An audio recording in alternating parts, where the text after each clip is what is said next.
நண்பர்களுக்கு வணக்கம்.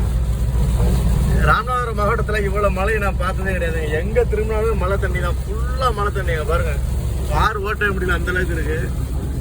காலையில் தூத்துக்குடி போயிருந்தோம், தூத்துக்குடியுமே சரியான மழை தண்ணி. பாருங்க, ஃபுல்லாக விவசாய காடு. பாருங்க, ஃபுல்லாக விவசாய காடு, தண்ணி தான், தண்ணிக்குள்ள நிற்கிது. நெல் வயல் ஃபுல்லாக தண்ணிக்குள்ள நிற்கிது. ஃபுல்லாமே தண்ணி தான், சரியான தண்ணி. வேகத்தை பாருங்க எந்த அளவுக்கு இருக்கு பாருங்க. சரியான மழை வச்சு வெளுத்து வாங்குது இந்த காரைக்குடி சைடுலாம். ராம்நாடுலாம் சுத்தம், எல்லா கம்மாயும் நிறைஞ்சு போச்சு. கொஞ்சம் சேருன்னு இருக்கு. ட்ரிப்பையே கேன்சல் பண்ணிட்டு போற அளவுக்கு இருக்கு. அவ்வளோ பேரும் ராம்நாடு ஈசிஆர் ரோட்லேயே நிற்கிறாங்க. முன்னாடி ராமேஸ்வரம் தாண்டி போக முடியாம. பாம்பன்லாம் அந்த அளவுக்கு சரியான மழை வச்சு வெளுத்து வாங்குது. ஒரு நல்ல விவசாயம். ஒரு சைடு கருவேல மரம், ஒரு சைடு விவசாயம். யாராவது ராமேஸ்வரம், பாம்பன், தனுஷ்கோடி இன்னைக்கு போயிருந்தீங்க அப்படின்னா மறக்காம கமெண்ட்ல சொல்லுங்க.